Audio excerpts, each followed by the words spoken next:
I stood at the edge of my porch, shotgun in one hand, phone recording in the other, while 5 HOA officers marched across my open ranch field like they owned it. Their shiny badges glinted under the hot Texas sun, and behind them came a rental truck with boxes marked evidence. I watched in disbelief as one of them shouted, "We're seizing this property under HOA violation codes."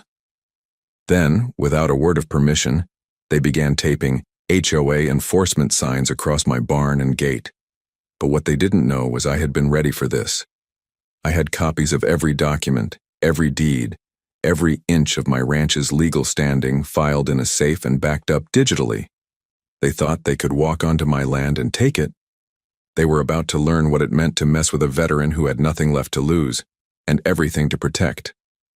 That's when I stepped down from the porch and yelled, "You touch one more fence post, and I'll have you all on the front page of tomorrow's paper." They paused, some startled. But the tall man in the front, the one in sunglasses with a smug grin, laughed and pointed his clipboard at me. "You think we're bluffing?" I smiled coldly. "You just gave me everything I need." But before I could say another word, a loud crash echoed from the barn, and one of them yelled, "He's got surveillance footage running in there." They rushed toward it, ripping open the doors. And that's when things really exploded. Literally. Now, let me tell you how it all started. It began 3 months ago when I finally decided to settle down after years of serving in the Marines. I bought this piece of land just outside the small town of Cypress Ridge, Texas. It was a beautiful ranch, wide green fields, a peaceful creek running through it, and a red barn that needed a bit of fixing. But it was mine. I didn't just buy a house, I bought freedom. I'm Jack Lawson, 48 years old, single, and tired of noise. I chose this spot because it sat outside the HOA boundaries. That's right, no HOA. I made sure of that before I bought it. I even had the county records printed and notarized. I didn't want someone telling me what color my barn should be or how long my grass could grow. I'd had enough orders for a lifetime. Everything was peaceful for the first few weeks. I got a couple of cows, set up a chicken coop, and fixed the fencing. My neighbors were friendly, especially old Mr. Tucker down the road, who brought me homemade jerky and stories about how the land used to be cattle territory. Then came them, the HOA from the next subdivision over. It started small. A knock on the door from a woman in a beige suit who introduced herself as Karen Whitmore, president of the Oak Hollow HOA. She smiled wide, too wide. "We've noticed you've done a few unpermitted improvements, and we'd love to help you bring the ranch up to community code." I blinked. "I'm not part of your community." She chuckled like I was a child. "Oh, I understand the confusion, but we've recently expanded our reach. Some of these rural areas fall under our guidance now." "No, ma'am. This ranch is outside your reach."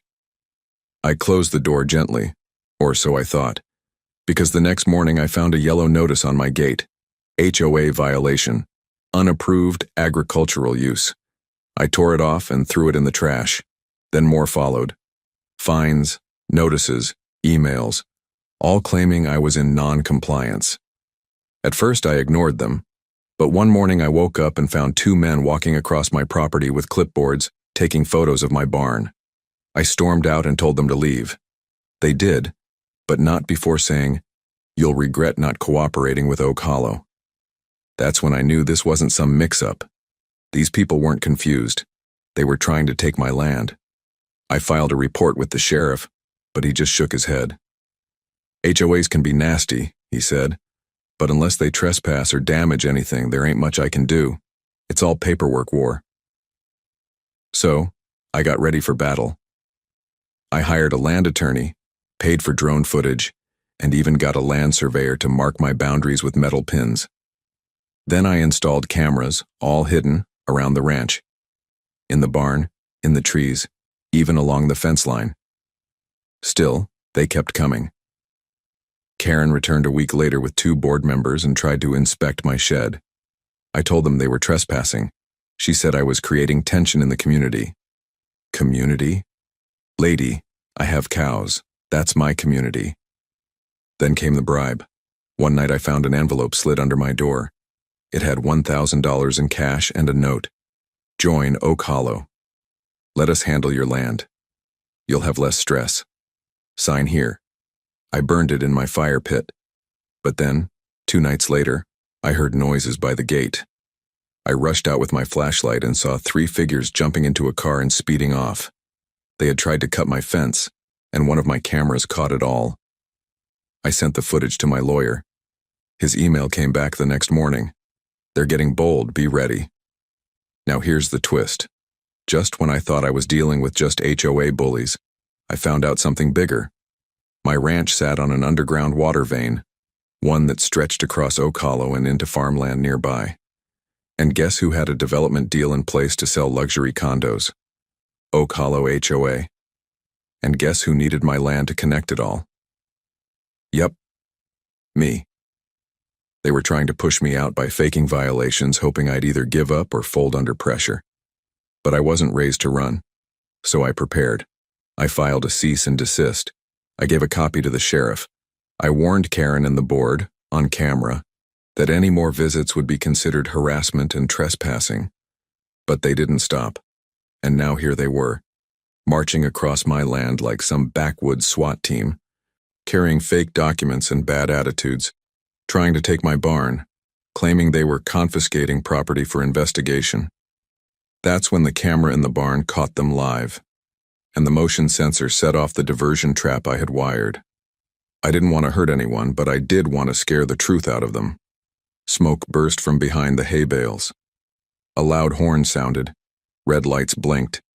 The officers screamed, stumbling out of the barn. One of them dropped their clipboard. Another tripped over a chicken feeder. They ran. Yes, ran. Straight off my property. But the chaos had just begun, because as they fled, they left behind something they didn't mean to. A folder. A folder marked Confidential, Project Longbridge, and inside, blueprints, contracts, and my name. At the very top of a list marked, Remove property owners by any means necessary. What did that mean? What were they planning next? And how deep did this go? I had just opened a war they thought I couldn't win. But now, I had proof. And I was done playing nice. Where are you watching this from? Drop it in the comments. I'd love to know how far this HOA madness is reaching. Are you ready for what happens next? Because this is just the beginning. I stared at the folder in my hand, my heartbeat pounding in my ears. The words, "Remove property owners by any means necessary," echoed louder than the blaring alarm that had just chased those HOA officers off my land. I flipped through the pages, page after page of plotted maps, highlighted zones, legal jargon, and emails that looked like they'd been printed off private servers. Right there in bold text was the name of the development project, Project Longbridge. The paper said it was a community revitalization effort, backed by big real estate investors and run through Oak Hollow HOA as a front. But I knew what that really meant. Land grab. This wasn't just about me having cows and refusing to join the HOA. No. This was about them needing my land to finish connecting their water access route to the bigger deal they'd struck with out-of-town builders. And it wasn't just my land marked. There were 5 other ranches on the list. Some had already been crossed out in red ink. Mine was the only one still boxed in yellow.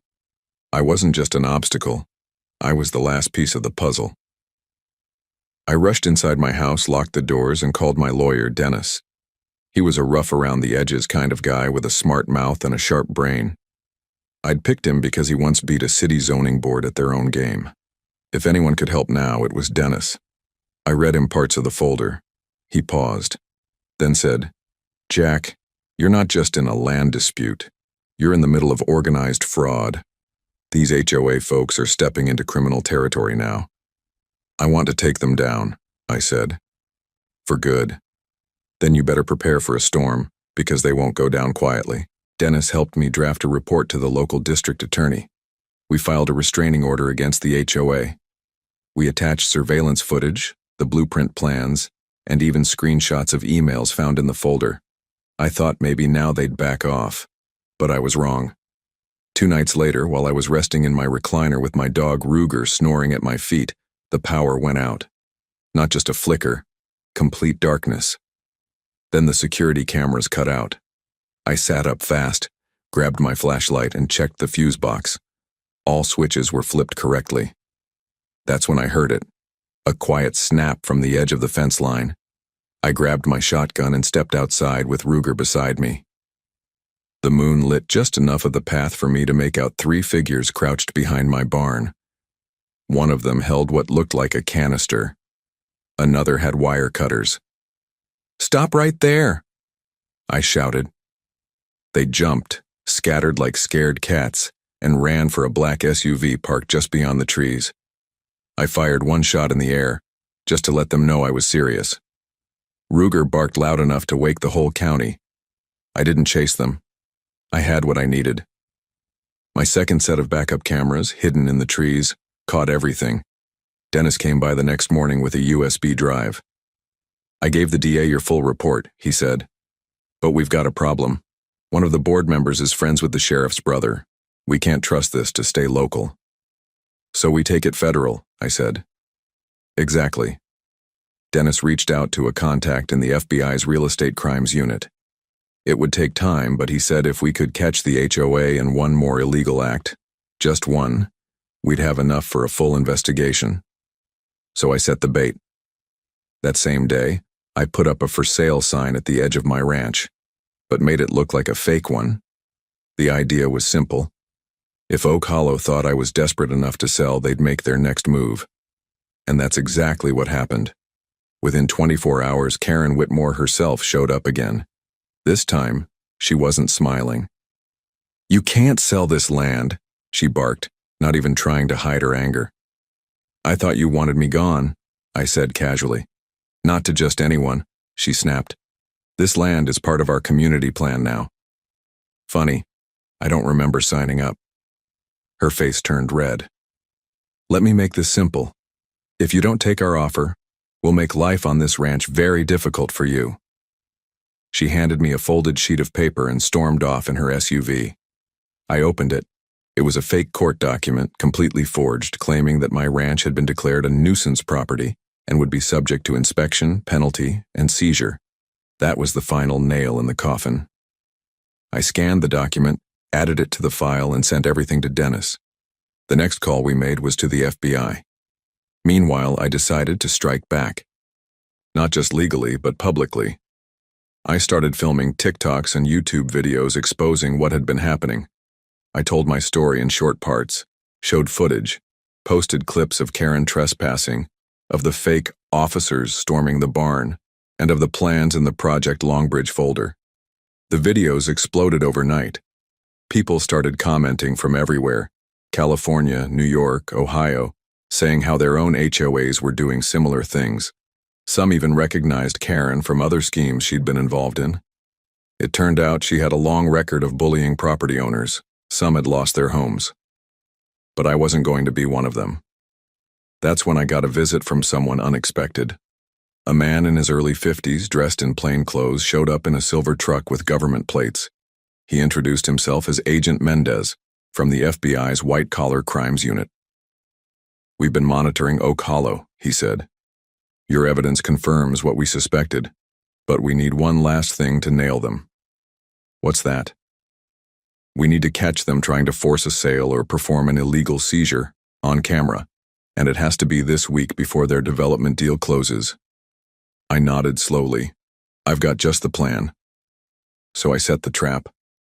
I scheduled a fake sale meeting on the ranch and invited Karen and 2 of her top board members to come finalize the transfer. I even hinted that I might finally cave in. They took the bait like fish to worms. I wore a hidden camera on my shirt. Agent Mendez was nearby with backup. Dennis sat in my truck with a zoom lens on the camera. Karen walked onto my land, confident and smug. But what she didn't know? She was walking straight into her own downfall. Because this time, I wasn't going to wait for help. This time I was ready to crush their entire plan. But just when I thought I had everything under control, one of the board members opened the trunk of their SUV and pulled out a bag of something heavy, I stepped closer. Then I saw it. Inside the bag were bolt cutters and a set of chains. What were they planning to do with that? Was this more than just intimidation? Were they planning to chain up my barn or block me from entering my own home? I didn't wait to find out. I stepped forward and said, "Smile, you're on camera." And Karen's face turned white. But then the guy with the bag lunged at me, and that's when all hell broke loose. The man lunged fast, like he had done this before, like this wasn't the first time he tried to scare someone off their own land. He swung the bag of chains at me, but I stepped back just in time. The metal links whooshed past my face, barely missing my jaw. I didn't hesitate. I dropped my phone, still recording, and drove my fist straight into his chest. He stumbled back, tripping over a patch of uneven dirt, and landed hard on his back. Chains spilled across the ground with a loud clatter. "You just assaulted me on my own land," I shouted.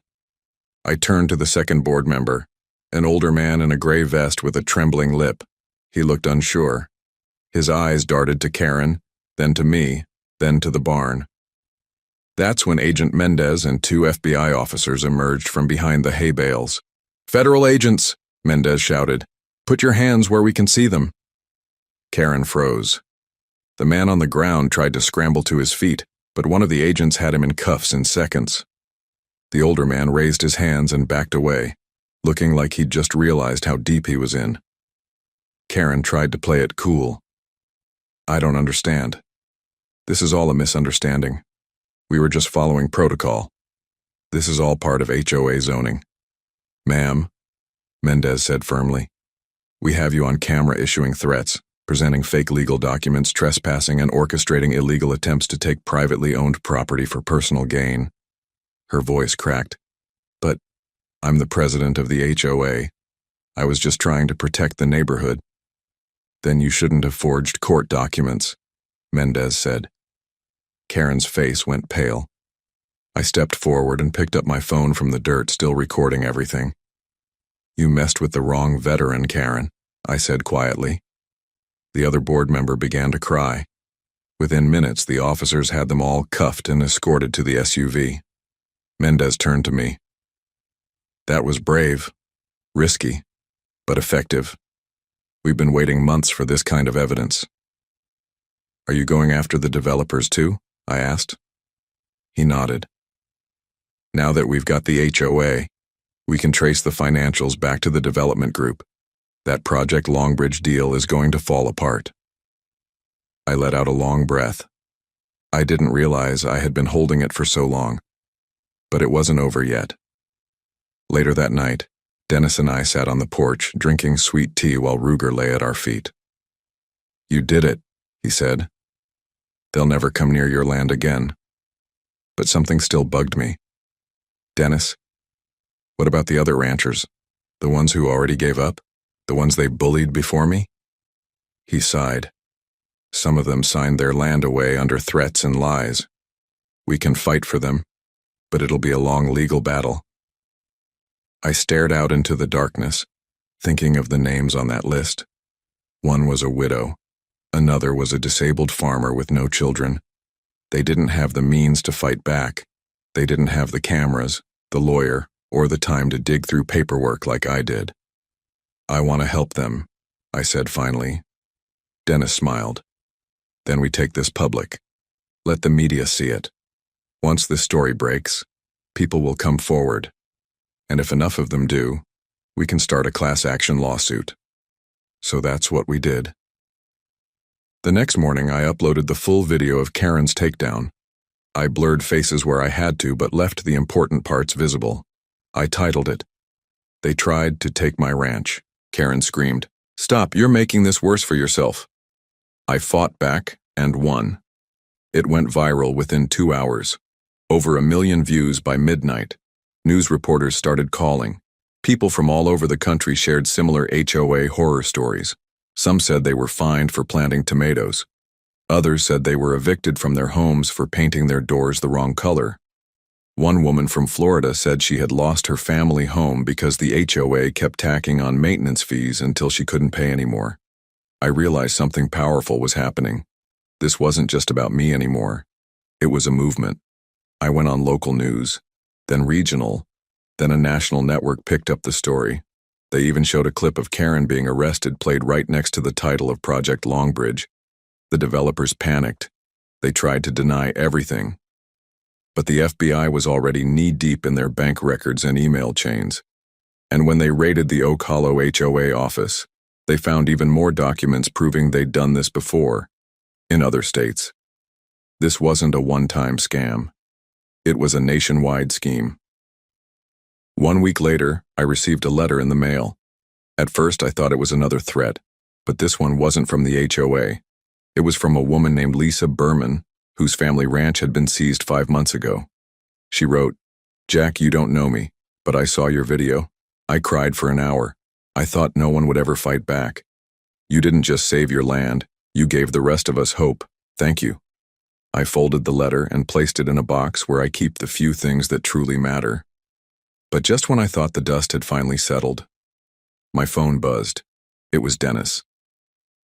"Jack, we've got a new problem." "What now?" I asked. "The Oak Hollow HOA board may be dismantled, but the developers, they just filed a lawsuit claiming they own the mineral rights under your land. They want to drill." I stood there in silence. "You've got to be kidding me," I finally muttered. "They're playing dirty again, Jack," Dennis said. "This time they're trying to dig under you, literally." I clenched my jaw. I had won the battle. But the war? It wasn't over. Not by a long shot. And this time, they were about to learn what fighting dirty really meant. The sun hadn't even risen when I grabbed my keys, fed Ruger early, and drove straight to Dennis's office. I didn't even bother with coffee. My boots hit the floor like war drums. I pushed through the front door with the folder of HOA documents still in my hand. Dennis looked up from his laptop and shook his head. "They're relentless, Jack." "They're desperate," I said. "They lost their inside team. Now they're digging for scraps." He turned the screen toward me. "Here's the lawsuit they filed. It claims that when the land was purchased years ago by the previous owner, mineral rights weren't included in the transfer. And now the developer, Hawkland Property Group, is saying they purchased those rights from a shell company 3 months ago." I squinted at the screen. "Shell company?" "Yep, registered offshore. 0 employees. Just a mailing address and a bank account." "And let me guess," I said. "Someone from the HOA is tied to that bank account." Dennis nodded. "Working on proving that right now." I stood there, fuming. "So what's their endgame?" "Easy," Dennis said. "They want to drill beneath your ranch, claim oil or gas, and make millions while you deal with the noise, damage, and destruction. And if you resist, they'll sue you into the ground." I stared out the window. The wind was blowing the leaves on the sidewalk like nature knew a storm was coming. "I won't let them get 1 inch of my land. Not above, not below." "We'll have to move fast," he said.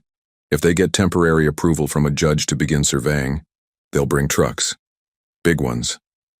That same afternoon, I called up someone I hadn't talked to in years. "Ben, it's Jack." A pause. "Jack Lawson? Holy hell, I thought you dropped off the planet." "Not quite," I said. "You still working with the Land Trust Network?" "Yeah, why?" "Because someone's trying to dig under my land and I need backup." Ben laughed. "Buddy, I'm on a plane tonight." Ben and I served together in the Marines. After leaving the service, he got into environmental law and started working with nonprofits that helped ranchers protect their land through conservation easements. Basically, legal handcuffs that stopped developers from exploiting rural land without consent. He arrived the next day in a beat-up Jeep, a canvas satchel over his shoulder, and boots covered in Utah red dirt. He shook my hand. "Let's make it impossible for them to ever touch your land again." Within 48 hours, we began filing paperwork to lock the ranch into a permanent conservation easement. That meant no commercial digging, no development, no pipelines, no nothing. It would be a sanctuary for agriculture and wildlife. Forever. But the developers weren't backing down. That weekend, 3 white trucks with GeoServe Inc. printed on the sides pulled up on the road bordering my land. Men in orange vests stepped out and began drilling sample rods into the ground, just outside my fence line. Ruger barked like mad. I walked up to the fence and waved. The lead guy nodded. "Sorry, sir. Just collecting seismic data. All legal." "Not if you cross that fence," I warned. "You step foot on my soil, we're going to have a different kind of conversation." He gave me a tight smile.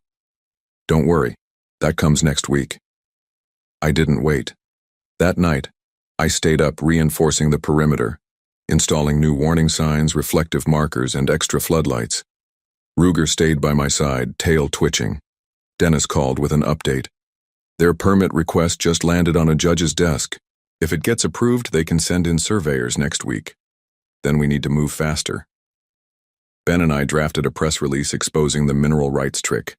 We posted it online with the headline, "Developers use shell companies to seize Texas land from veterans." It caught fire. News outlets started calling again. People rallied behind the story. That same night, a local veterans group showed up on my land with signs and banners. One of them, a guy named Earl, who lost his leg in Afghanistan, raised a flag on my front pasture with a sign that read, "This land was fought for. It won't be taken." It was the proudest moment I'd had since coming back home. But just as the rally ended, my neighbor Mr. Tucker pulled up in his pickup looking nervous.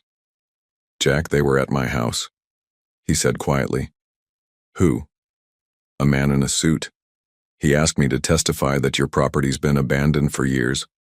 Said I'd be rewarded if I cooperated." I clenched my fists. "They're bribing neighbors now?" He nodded. I told him to shove it and drove off, but others may not be so loyal. That's when I knew they were trying to stack the deck. If they couldn't beat me legally, they'd try to corrupt the court with false testimony. I met with Ben and Dennis that night under the stars. "We need to strike hard," I said. "Expose everything." Ben nodded. "I've been holding back, but I've got friends in DC who owe me favors. Environmental protection agencies, veterans coalitions, journalists. I can make some calls." "Do it," I said. "Blow this whole thing open." 2 days later, a new headline rocked the front page of every Texas news site. "Rancher battles illegal land grab by HOA-linked developers.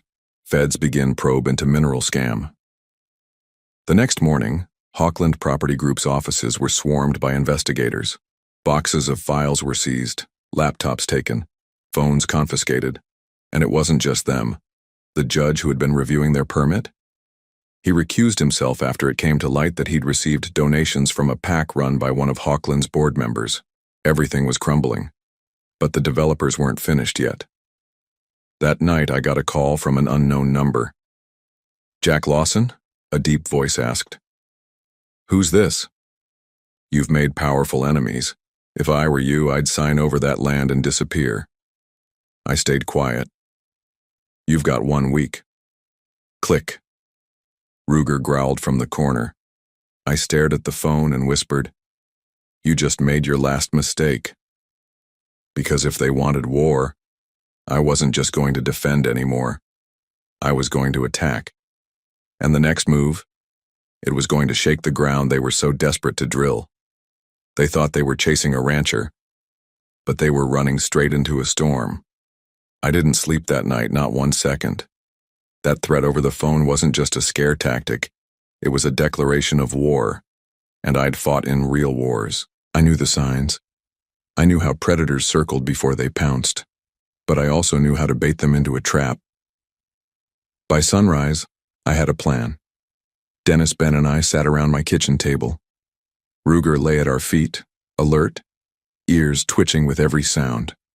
The air was thick with tension and black coffee. "I say we call the FBI again," Dennis said. "Record the call. Send them the number. Let the Bureau trace it." Ben shook his head. "They'll play it safe now. After that last raid, they'll be too careful to use phones registered to them. It'll lead to some dead-end burner." "Then we flip the game," I said. Dennis raised an eyebrow. "How?" "We let them think I'm caving, that I'm finally giving in. We leak a fake story that I'm selling my land quietly under pressure with a buyer already lined up. Ben leaned forward slowly. And while they celebrate, we'll be watching. Exactly, I said. But not just watching. We'll catch them in the act.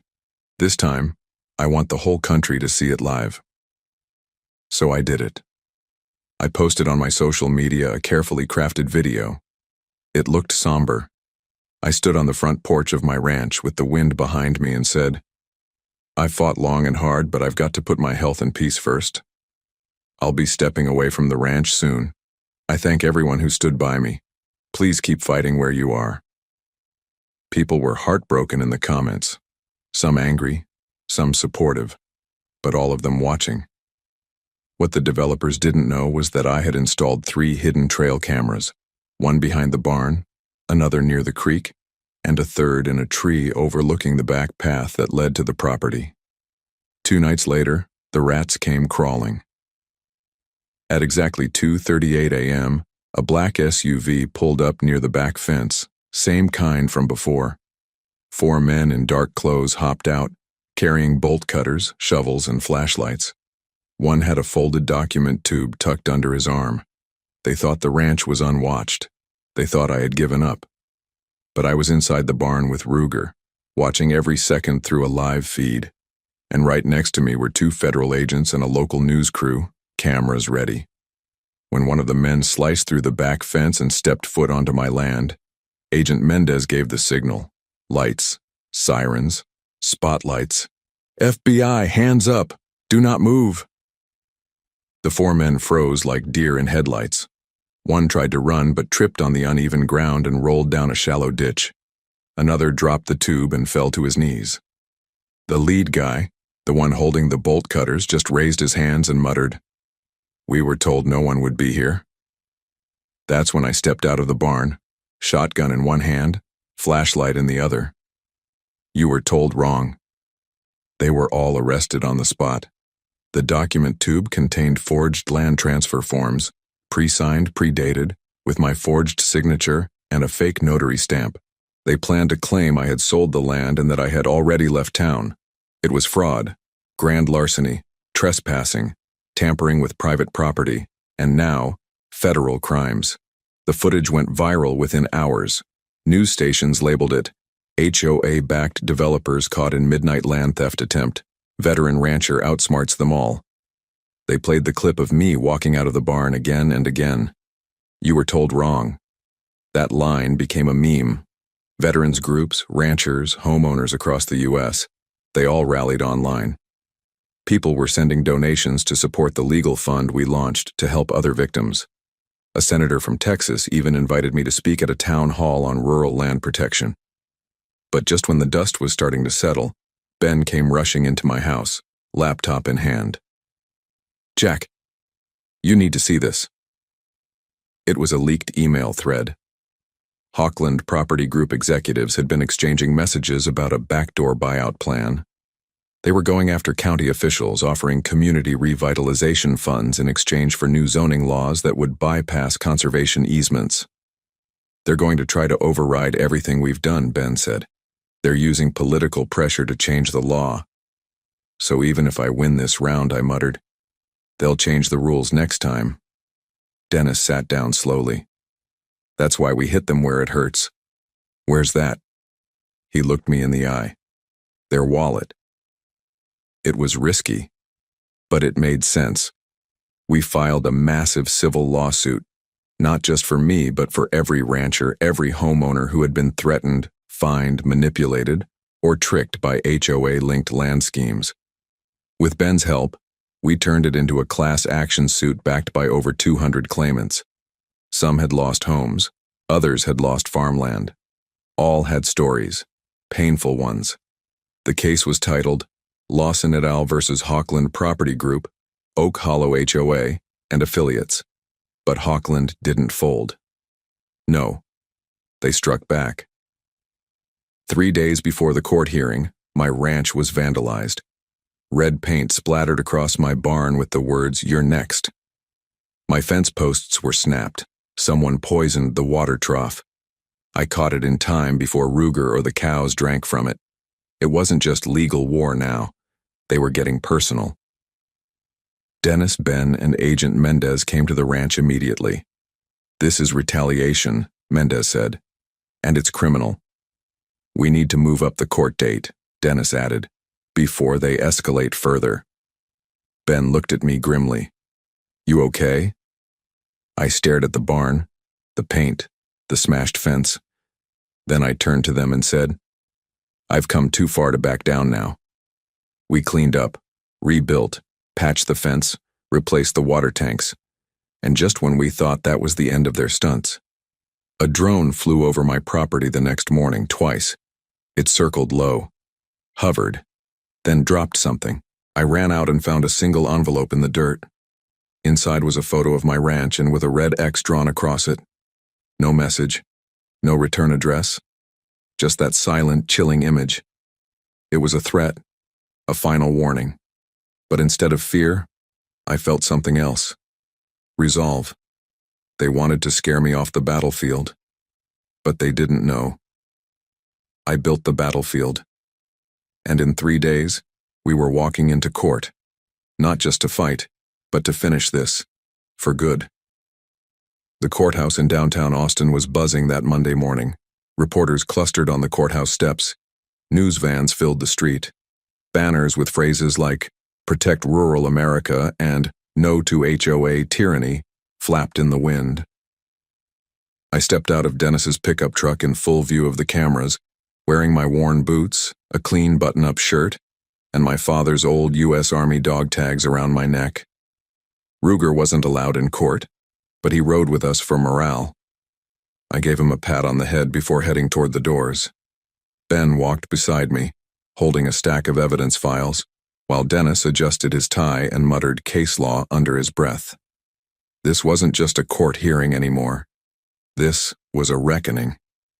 Inside the courtroom, Hochland's lawyers sat smugly in their tailored suits.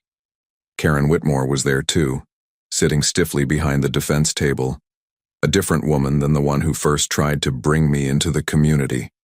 Her eyes darted from me to the judge's bench without making contact. The judge was a no-nonsense woman named Honor Gloria Kent. She had a reputation for hating corruption and loving the law more than comfort. She adjusted her glasses, shuffled through the papers on her desk and said, "Let's begin." Dennis was up first. He gave the jury a walkthrough of my story, the false fines, the fake documents, the trespassing, the bribes, the arrest of HOA members on my land, the late-night break-ins. Then he played the drone footage, then the midnight camera footage. He pulled out the Project Longbridge folder, the mineral rights scam, and the fake court notice Karen handed me personally. Then came the testimonies. Mr. Tucker took the stand and recounted the bribe they offered him. Lisa Berman cried on the stand as she shared how they stole her family's ranch using scare tactics and legal confusion. A tech expert from the FBI explained how shell companies were linked to Hochland's inner circle, how money moved from offshore accounts to local campaign donations, and how they exploited legal gray areas to force people off their land. Then, it was my turn. I stood slowly, stepped into the witness box, and looked every juror in the eye. I served my country to protect land, freedom, and dignity, I began. When I bought my ranch, it wasn't just for peace and quiet. It was to build something honest, something lasting. I told them everything. The threat calls, the vandalism, the photo dropped from a drone. They didn't just try to take my land, I said. They tried to take hope. For me. For others like me. But I decided to fight back. And I'm not done. I left the stand with the courtroom silent. Then came the defense's turn. Their lawyer, slimy as a soaked weasel, stood and tried to spin the narrative. "These were unfortunate misunderstandings," he said. "Our clients had only the best intentions. They believed Mr. Lawson's land was within the HOA boundary. They acted to preserve the community." Judge Kent narrowed her eyes. "Preserving the community with fake court documents?" The defense lawyer stammered. "Those were the actions of one or two individuals acting alone, Your Honor, not our entire organization." They tried to throw Karen under the bus. She looked stunned, clearly not expecting betrayal from her own side. But Dennis had been ready for that. He pulled out a thumb drive. "Your Honor," he said, "this is a voice recording of a strategy meeting held in Hochland's boardroom. You'll hear not only Karen but all of the executives agreeing to the plan to force Mr. Lawson off his land by any means necessary." We watched as the audio filled the room. Karen's voice, the board members, laughing, planning, talking about me like I was nothing. One voice said, "It's just one old ranch. He'll fold like the rest." I watched the jury's expressions shift from shock to fury. The courtroom shook with quiet rage. When it was over, Judge Kent banged her gavel. "Court will reconvene tomorrow for closing arguments and a ruling." Outside, the press swarmed us again. I didn't say much, just one line. "We're not backing down." That night, the developers made their final move. A fire. At 2:13 a.m., my barn went up in flames. By the time I raced outside with Ruger, the fire was already devouring the structure.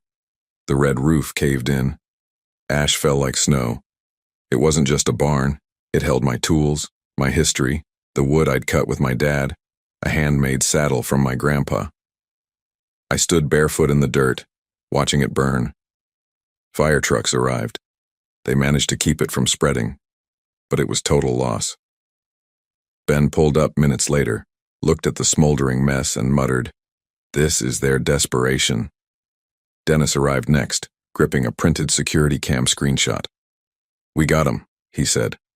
The fire had triggered the trail cams again, the same SUV from before, same masked figures, same license plate partially visible in the smoke.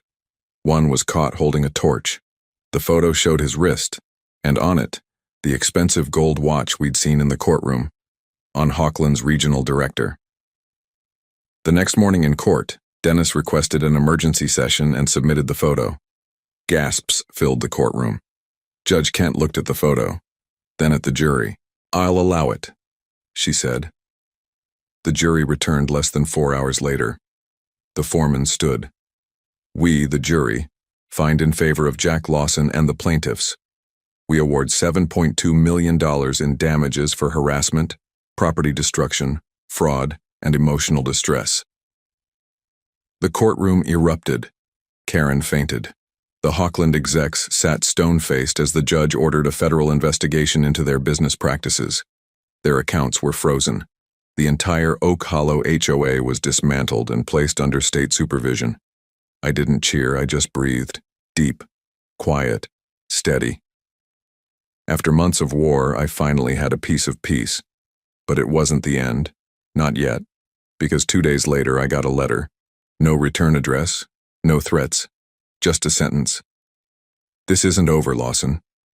I looked out across my ranch, burned barn, broken fences, yet still standing. I folded the letter, tucked it away, and whispered to myself, "Then neither am I." The sun rose slow and hazy over the ranch the next morning.